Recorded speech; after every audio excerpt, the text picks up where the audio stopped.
রাইয়ের দাদাভাইয়ের সকল বিষয়ে রাইয়ের নাক গলানো মোটেও বরদাস্ত করবে না রাইয়ের দাদাভাই। হ্যাঁ বন্ধুরা, ভিডিওতে লাইক দিয়ে দেখতে থাকুন। রাই বলতে থাকে যে, আচ্ছা দাদাভাই তুই আমাকে একটা কথা বলতো, তুই হঠাৎ করে এই ডাক্তারের খোঁজ কোথা থেকে পেলি বলতো? না মানে কোনো একজন কি কেউ তোকে এই ডাক্তারের নাম্বার দিয়েছে, সেখান থেকে তুই জেনেছিস? তখন এই কথা বলা মাত্র রাইয়ের দাদাভাই বলতে থাকে, তাতে তোর কি? আমি যেখান থেকে ইচ্ছে সেখান থেকে খুঁজে পেয়েছি।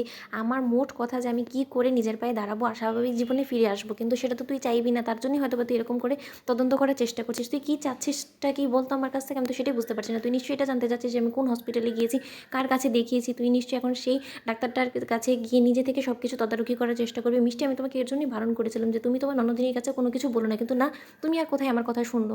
তুমি তো সবসময় এটাই মনে করো যে তোমার ননদিনী যেটা বলে সেটাই একমাত্র ঠিক, আর আমি যেটা বলি সেটাই ভুল। কেন তোমার কেন এরকম মনে হয় বলো তো মিষ্টি, যে আমি তোমার শত্রু, তোমার ননদিনী হলো গিয়ে তোমার শুভাকাঙ্ক্ষী? বলো তো, দেখছো তো এখন তোমার স্বামীর ভালো হোক, সেটা তোমার ননদিনী চাচ্ছে না, কিন্তু তার শর্তে তুমি শুধু তো দিনভর ওর তরফদারি করে যাবে। ওদিকে এটা কথা বলা মাত্রই রাইয়ের মা এসে পড়ে আর বলতে থাকে যে, কী ব্যাপার? সেই বাহির থেকে আমি শুনতে পাচ্ছি তোদের এত আওয়াজ কিসের বলতো? কী হয়েছেটা কি বিক্রম? আমাকে একটু খুলে বলবি? ওদিকে রাইয়ের দাদাভাই বলতে থাকে ওর মায়ের কাছে যে, মা আমি তোমাকে একটা কথা বলছি, আসার পর থেকে তোমাকে বলার আসলে সময় সুযোগ কোনোটাই করে উঠতে পারিনি। আমাকে ডাক্তার আশ্বাস দিয়েছে যে আমি খুব শীঘ্রই নিজের পায়ে দাঁড়াতে পারবো, কিন্তু তার জন্য আমাকে ছোটো একটা সার্জারি করতে হবে, আর তার জন্য আমার যথেষ্ট পরিমাণে টাকা লাগবে। এখন সেই টাকাটা তুমি কী করে জোগাড় করবে সেটা তোমার উপরে। এই কথা শোনা মাত্র রাইয়ের মা বলতে থাকে যে, রাইয়ের ট্রিটমেন্টের পেছনে যথেষ্ট পরিমাণে টাকা খরচ হয়ে গিয়েছে, আর তোর বাবার যতটুকু পেনশন পেয়েছি সেই পেনশন দিয়ে এখন সংসারটাকে সচল রাখার চেষ্টা করছে। এখন এর উপরে যদি তোর এই সার্জারির জন্য টাকা জোগাড় করতে বলিস, সেটা কী করে করবো বলতো?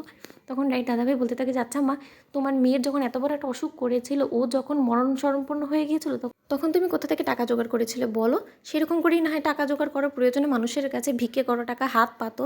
এই কথা শোনা মাত্র রাইয়ের বৌমনি বলতে থাকে যে, বিক্রম তুমি মাকে কী সব বলছো বলো তো? কেনই বা মা অন্য কারো কাছে গিয়ে হাত পাততে যাবে বলো তো? তখন বিক্রম বলতে থাকে যে, তাহলে টাকা কোথা থেকে আসবে? তোমার মায়ের বাড়ি থেকে? এই কথা শোনা মাত্র রাইয়ের বৌমনি বলতে থাকে যে, কেন রাই আচ্ছা তো তুমি এতটা কেন চিন্তা করছো বলো তো? রাই ঠিক কোনো না কোনো জোগাড় করেই ফেলবে। ওদিকে রাই বলতে থাকে যে, বৌমনি তুমি এটা কী করে বলছো বলো তো? সবেমাত্র আমি অসুস্থতা থেকে অফিসে জয়েন করেছি, এখন সেই আগের কাজগুলোই আমি এখনও পর্যন্ত করে শেষ করতে পারিনি, তার উপরে এক্সট্রা টাইম করছি, যার ফলে কিনা আমি সেই ঋণগুলো শোধ করতে পারি। এখন এর উপরে যদি দাদাভাইয়ের ট্রিটমেন্ট করানোর জন্য আমি আরও একবার ঋণ নিই, তাহলে আমার মুখটা কি থাকবে আদৌ আমার অফিসে বলো তো? তুমি একবার ভেবে দেখো না। ওদিকে রাইয়ের বৌমনি বলতে থাকে যে, কেন রাই, যখন তুমি অসুস্থ হয়েছিলে তখন তো আমি নিঃস্বার্থভাবে তোমাকে ভালোবেসে আমার বিয়ের গয়না অবধি বন্ধক দিয়ে দিয়েছিলাম তোমার ট্রিটমেন্ট করানোর জন্য, যাতে তুমি সুস্থ হয়ে বাড়ি ফিরে আসো। তাহলে এখন তোমার দাদাভাইয়ের বেলা তুমি সেরকমটা করতে পারবে না? ওদিকে রাইয়ের দাদাভাই বলতে থাকে যে, দেখো চিনি রাখো তোমার এই ননদিনীকে, যার জন্য তুমি এত কিছু করেছো, আজকে সে কী প্রতিদান দিল তোমার এই নিঃস্বার্থ ভালোবাসার। ওদিকে রাই বলতে থাকে যে, দাদাভাই তুই এরকম করে কেন বলছিস বলতো?